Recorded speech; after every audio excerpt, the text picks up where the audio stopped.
Welcome to the stage, Ryan Meinerding. Give it up, come on!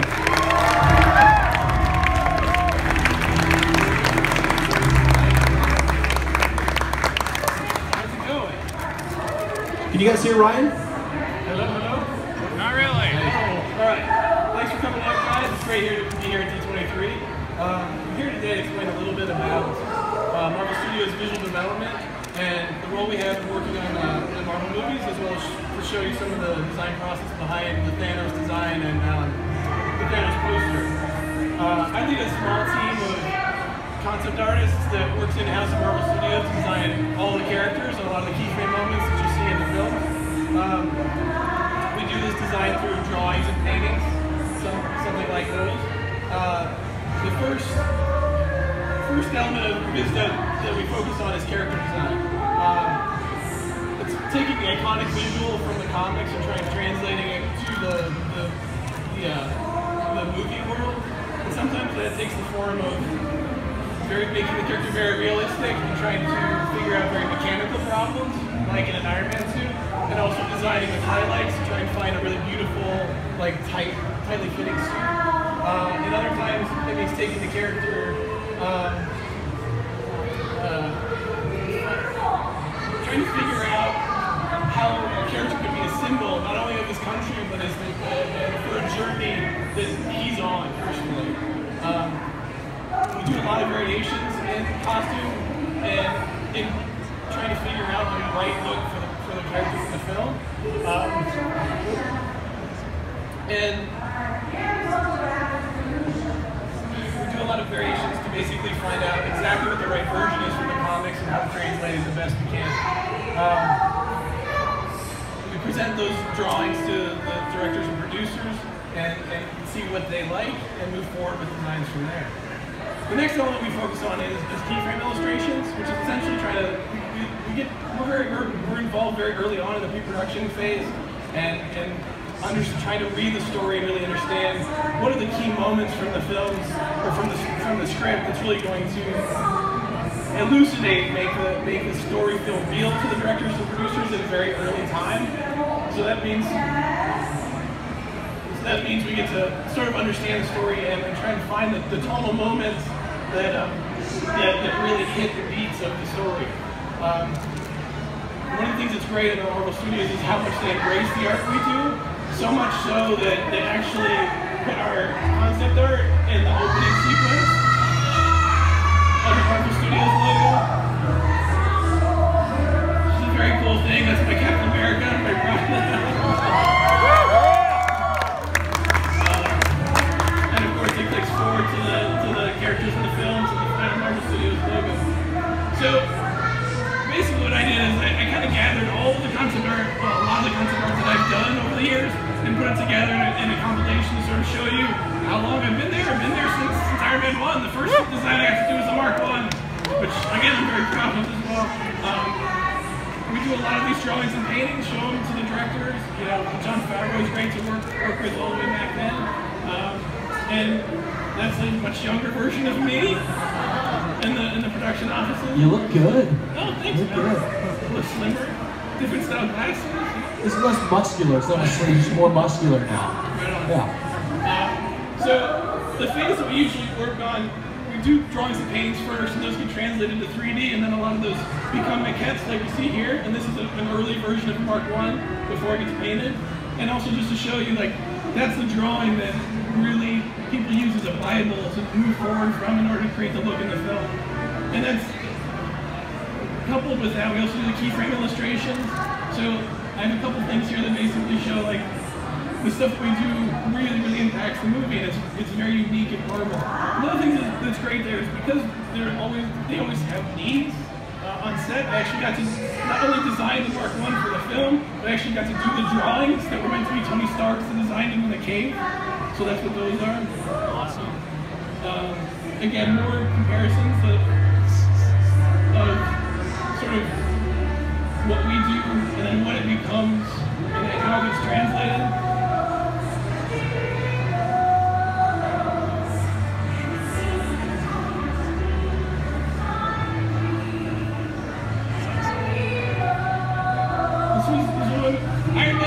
actually my first big movement. I was very fortunate to be there early on in the development of Marvel Studios, and it's been a really fun ride. But I got to work on quite a lot of stuff on that first movie. In a lot of ways now, I don't get to work on quite so many things on a single film, which is a little bit. It's hard to let go of some things. Tell me more about what's hard to let go of.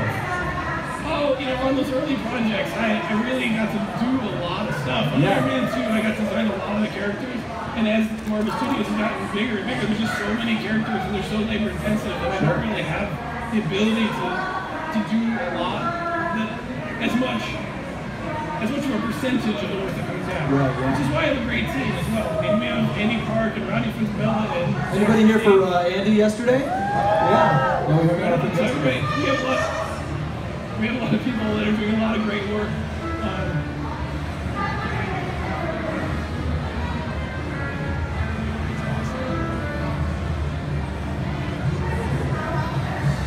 This is one of the first times I had used a 3D model to really nail down the look of a helmet before it got made. So it was very specific and really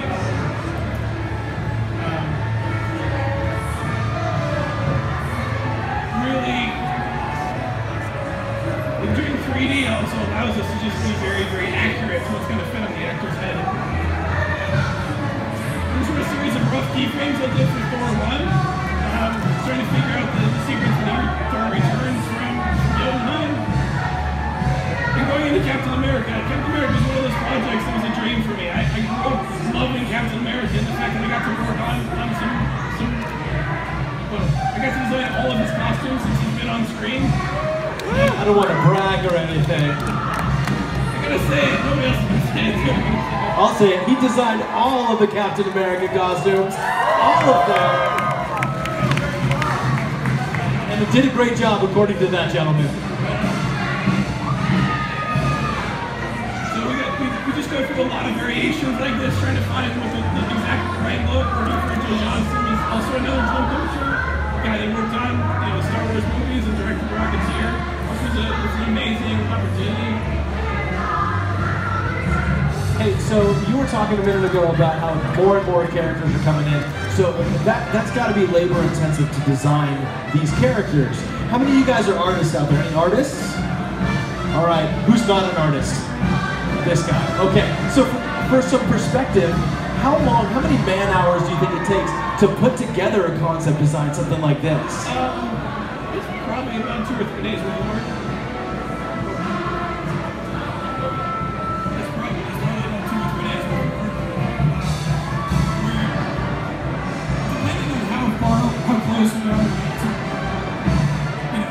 How much information we have, we sort of do very finish this one, we kind of know the direction we're going. So a couple days, it could be as many, I'm sure a couple days or even more, depending on notes you get, huh? Yeah, I mean, each one can take a couple days. We usually have weekly presentations. We try to do a presentation every week to try to figure out what the look of the characters is going to be. And we usually try to have 2 to 3 of these types of illustrations by the end of the week. Wow.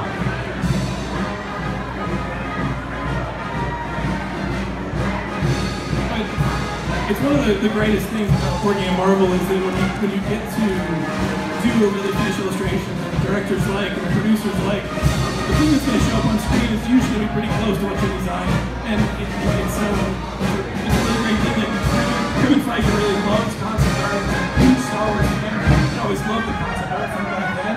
So it really fosters and accepts and loves the work that we do. It's a great thing. That's awesome. That's got to be a great feeling to see your designs translate to the big screen and be so close to what you did.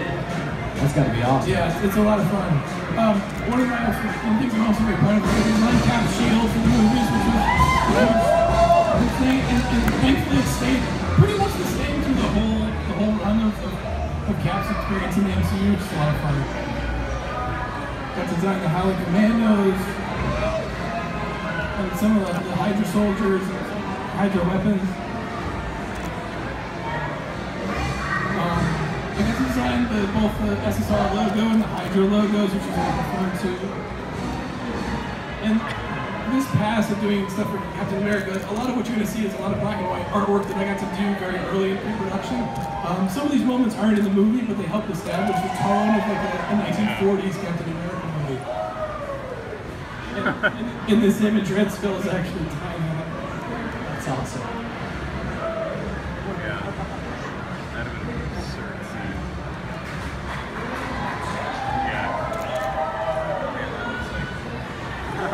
So another awesome thing I got to do is actually paint the portraits of Chris Evans in the USO suit for the propaganda posters that appear in the film.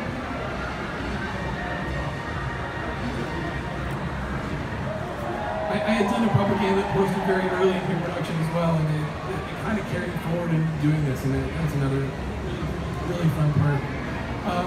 Working on Avengers was another. One of the things about working at Marvel is everything feels like a culmination of a lot of things. And when I got to work on Avengers, I had been there for I'd been at Marvel for about 4 years already, and it felt like a huge culmination. And now we're so far beyond it, it's crazy. But it was a lot of fun. Andy Park actually did the final design for Hawkeye, but this was an early design for it.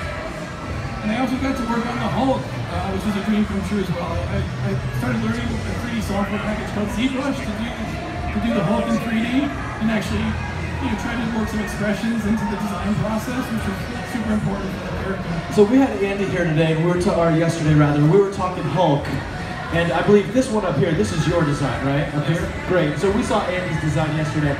Now, Andy's design had a lot of hair on the Hulk. Oh, right. And he said the Hulk always has hair. I just need to confirm it with you. Does the Hulk always have like a Mark Ruffalo amount of chest hair and facial hair? Well, in the MCU, he has a lot of hair, yeah. All right. You heard it here. Second official. Yeah, I think the amount of hair and stuff they put on, not only his head, but like the stubble and stuff also helps just make him feel more real. Totally. I got to work on the Chitauri as well. Justin Sweet actually did the final design, but I did this like early concept model. Got to design Cap's Ready Room.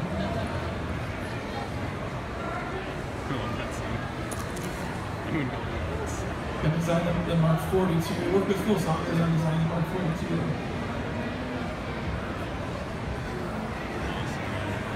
The Meinerding was an interesting challenge. It was hard, but putting Ben Kingsley in there was it makes illustration just so much stronger.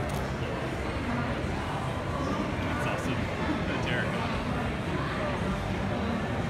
It's too bad that never showed up. Moving forward into Winter Soldier, working with the Russo brothers is awesome. They're so good at what they do, and they have such great ideas with costume and ideas in general. It was a real blast to see this costume come to fruition, and it also allowed me.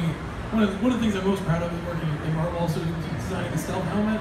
Was we actually got the helmet to work on Captain America, which was harder than we wanted it to be, but finally, it's the helmet that sort of stuck, which is very proud of as well.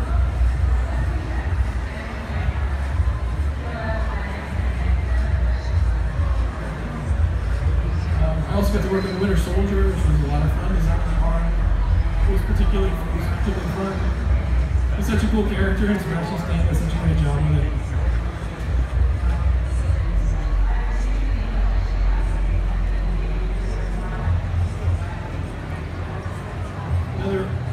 Another really fun thing I got to do was design the Smithsonian exhibit from Winter Soldier, and also paint the mural that went behind them. This was a lot of work, but it's a really fun thing to do. So once we sort of got the stealth suit from Winter Soldier, moving forward into Avengers 2 with this design was an easier translation from the versions we had before.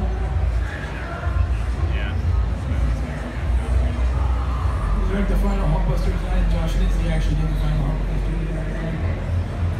But I got to work on Vision, which is also a blast.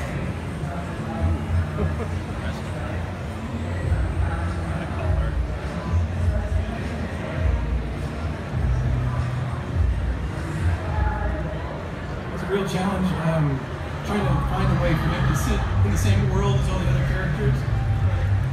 But it turned out pretty good. And Ultron was a lot of fun to work on too. I actually worked on Ultron's face.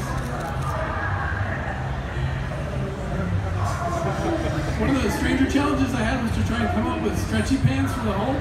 So to try and find pants that would work on Mark Ruffalo and then also legitimately sort of work on. If you just look at the height difference, like where the pants end on Mark Ruffalo, it's where they end when he's grown to the full size of the Hulk.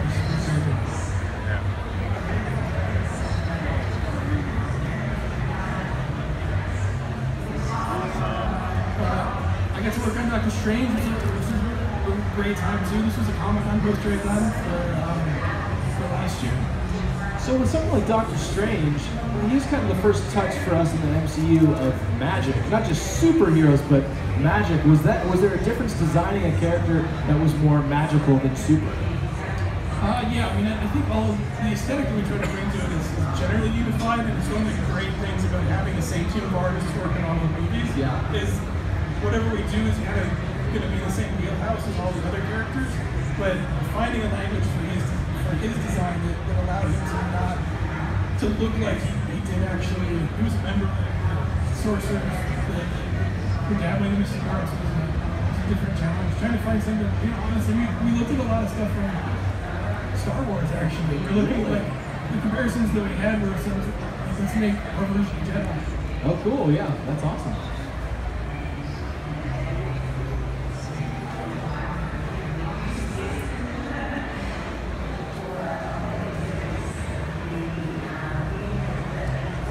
So I got to work on Dormammu, which was a blast. It was the trippiest thing I've ever had to design, which essentially, that's the most color I've ever put into any painting. It's coming from a person that usually starts illustrations in black and white, so this was a fun challenge.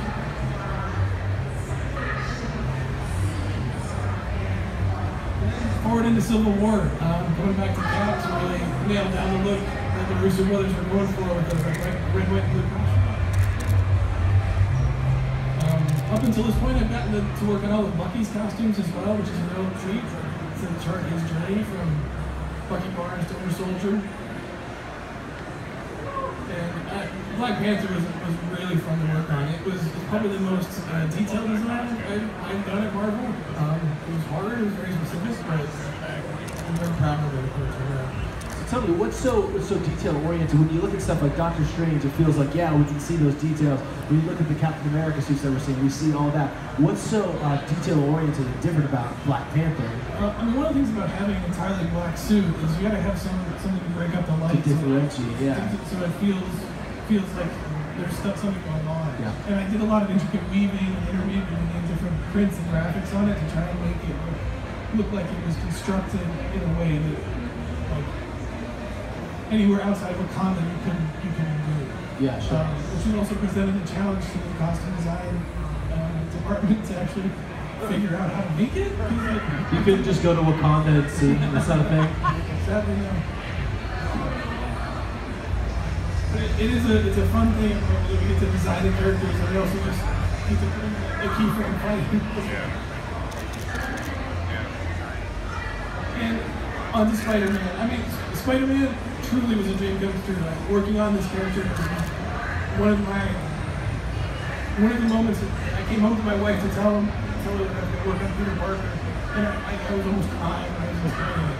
But having said that, it took about this many versions to get to a final, and here's just a couple of other designs. But the one that we ended up with is that one. Spider-Man. And what we're trying to do is find something that looked like classic Spidey, but also that Tony Stark had a hand in designing it. So to bring it into that sort of same wheelhouse as all the other MCU characters. And the thing that I'm actually most proud of is the head. I did one head design for this movie. This was the only one because I was pitching so hardcore the idea of the movable eyes and the John Romita Sr. inspired eyes. And so these are the frames that I should use to pitch the idea.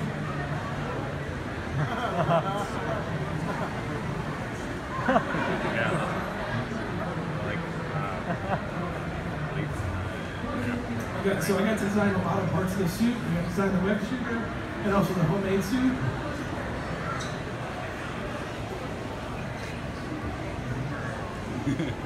And the homemade web shooter as well.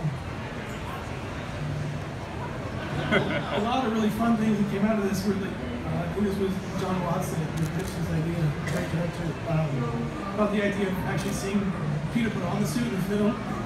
So he goes from this to that, then the scene in the alley, which is awesome.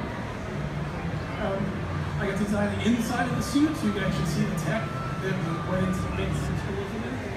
And also worked on a couple keyframes, some rough, some not so rough, to help figure out things that look good.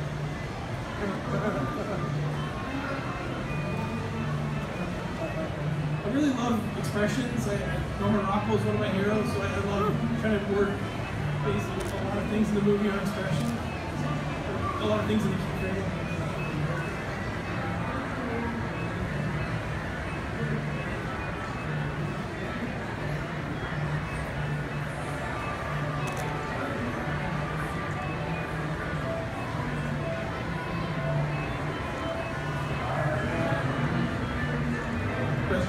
To pay him website, he's also one of, I guess I keep saying it's one of the things I'm very proud thing for my life. Working Marvel is a really fantastic thing. I never would have thought that I would find a place where I get to do all the characters that I love and have them turn out movies that are so good.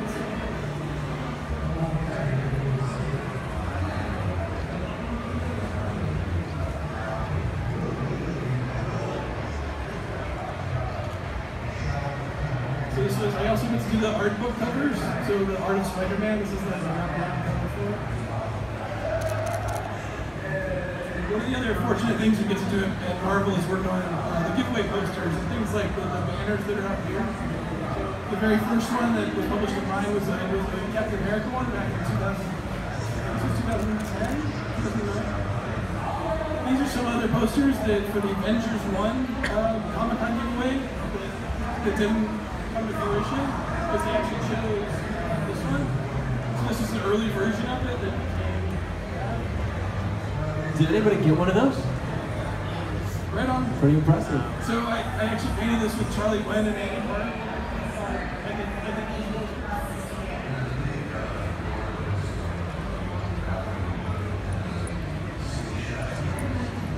Also got to do the Winter Soldier poster.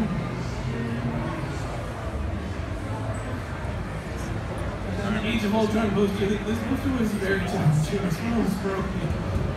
There's a lot of painting. But again, this was with Andy got that one. Charlie Wayne.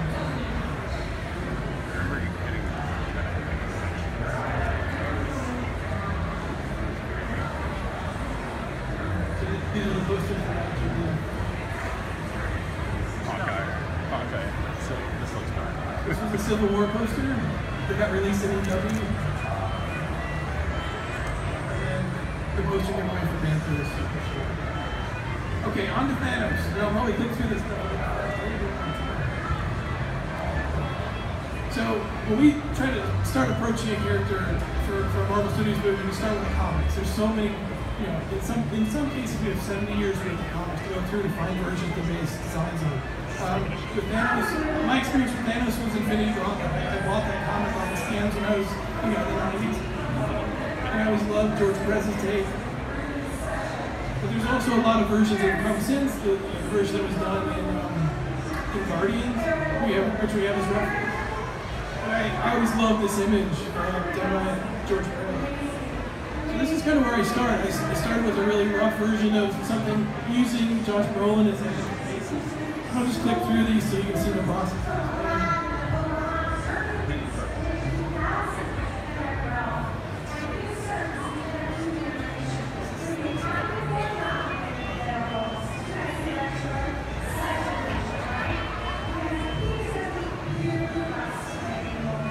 So once we get to this point, people want to see more animations that are more closely attuned. So you'll just see his face moving kind of subtly. So I just want to see, what if his chin is a little bigger or a little smaller? Maybe what if he has more eyebrows? Smaller nose.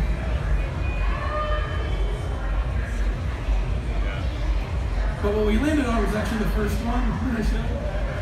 sort of very finished one. And then once I have this, I get to start doing expressions, which is a lot of fun for me because I love doing expressions. That's the happiest I've ever seen him. I take it back. So from here, then we get to actually, as part of our concept process, we get to actually start doing it in 3D. So you're going to see a very rough 3D model. It gets started and it gets finished. So in the background is a reference model for where Thanos was in Guardians. And now I'm starting to sculpt. And I also have a scan of Josh Brolin in there for reference. Very early on in this process, I'll start putting expressions on the model too, just to see how they play with the neutral face.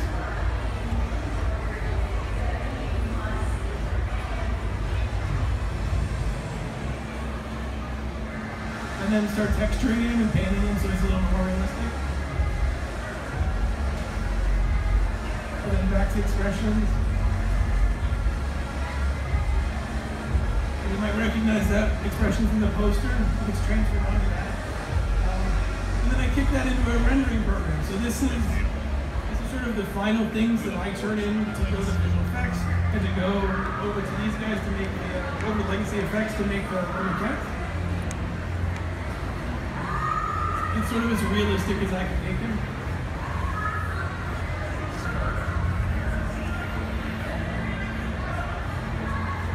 And then that expression gets transferred onto that 3D rendering program.